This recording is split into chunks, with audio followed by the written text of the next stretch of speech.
Ms. Gupta, I want to return to a troubling exchange you had with Senator Cornyn. He asked you a simple question: is it true that you advocate for the decriminalization of all drugs? You said simply, no, sir, I do not. He asked you to clarify, and then you said, Senator, I've advocated, as I believe President Biden has, for the decriminalization of marijuana possession. You went on and said, I do not support the decriminalization of all drugs. Yet, Ms. Gupta, in an op-ed published in September of 2012 in the Huffington Post, you wrote, quote, states should decriminalize simple possession of all drugs, particularly marijuana, and for small amounts of other drugs. Ms. Gupta, why did you mislead Senator Cornyn in this committee? Senator, I was not misleading. I'm speaking for my position today after having been at the Justice Department, after having family members and experiences inform my thinking on this. I do not support the decriminalization of all drugs. I have spoken about substance use issues and drug possession and substance use disorders as both a public health problem and an enforcement problem. And I continue to believe that very much as both a public health problem and substance use. So thank you. He didn't ask what the position of the Department of Justice is. He asked, is it true that you advocate for the decriminalization of all drugs? And you said under oath, no, sir, I do not. You published an op-ed plainly advocating for, quote, the decriminalizing simple possession of all drugs. Senator, you did not say, I've changed my mind. You did not say, my thinking has matured. You said, no, sir, I do not, under oath. If that's not a misleading answer, Ms. Gupta, what is? Senator, not to pick apart words, but as I understood the question, it was about my present advocacy position on these issues. I do not support the decriminalization of all drugs. So you've changed your position since that op-ed in 2012. You no longer support the decriminalization of all drugs. I don't. Thank you. Let's move to another exchange you had with Senator Cornyn. Last summer, 9 months ago, you were in front of this committee, and Senator Cornyn said, do you believe that all Americans are racist? You replied, yes. I think that we all have implicit biases and racial biases. Yes, I do. So, Ms. Gupta, I ask you, against which races do you harbor racial bias? Senator Cotton, I do not. The yes was to say that all of us have implicit bias. This was an exchange also that Judge Garland had with Senator Kennedy during his hearing. I believe that we all have implicit bias. It doesn't mean that we are harboring any racism at all. These are unconscious assumptions and stereotypes that can get made. And I remember that summer in the exchange with Senator Cornyn that we were discussing systemic racism and implicit bias, and my response was to say that all of us have implicit bias.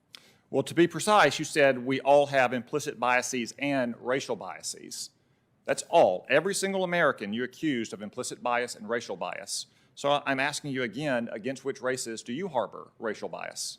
I am quite aware that I know that I hold stereotypes that I have to manage. I'm a product of my culture. I'm a product, it's part of the human condition. I believe that, one of the reasons I believe that all of us are able to manage implicit bias, but only if we can acknowledge our own. And I am not above anyone else in that matter. I think implicit bias is something that is part of the shared human condition.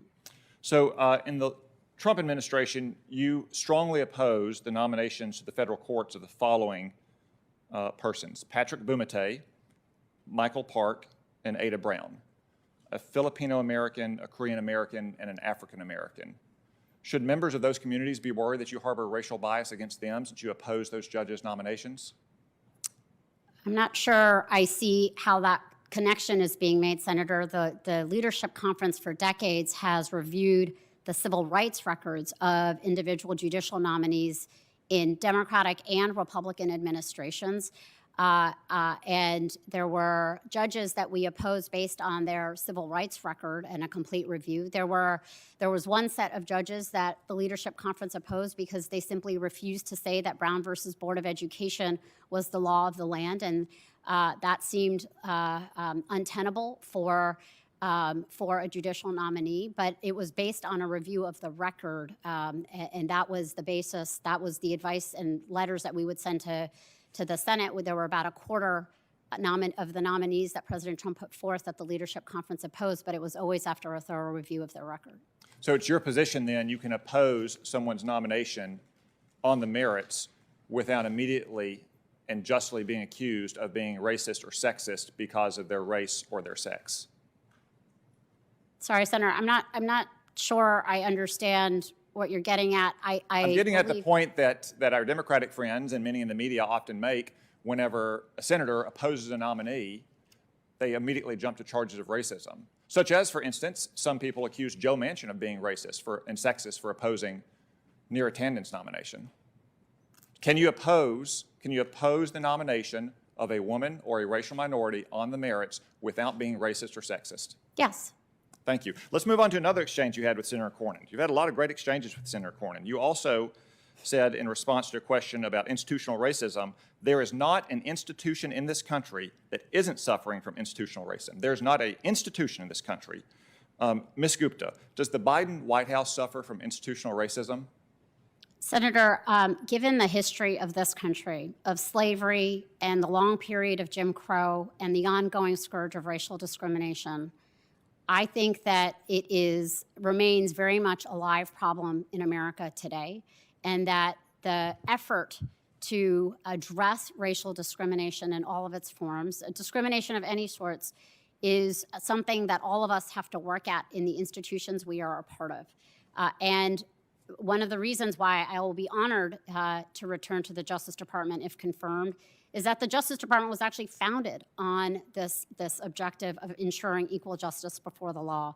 And the laws that Congress has enacted through the sacrifice and loss of life of Black Americans and Americans writ large, that is a kind of core function of the Justice Department, is to enforce our federal civil rights laws and to fight discrimination where it happens for all Americans. So I'll just have the record reflect. I asked you simply, does the Biden White House suffer from institutional racism, and you didn't want to respond. My time is up here. I'll just say that I don't think you harbor racial bias towards any racial group, or that you believe the Biden White House suffers from institutional racism. But when you throw around allegations that every single American suffers from racial bias and every single institution suffers from institutional racism, you open yourself up to these kinds of questions by condemning your fellow Americans without individualized evidence of their beliefs, their words, or their deeds. I think these statements were beyond the pale. I don't think really anybody truly believes them, nor should they be believed because they are so preposterous. Thank you, Senator Cotton. Senator Coons.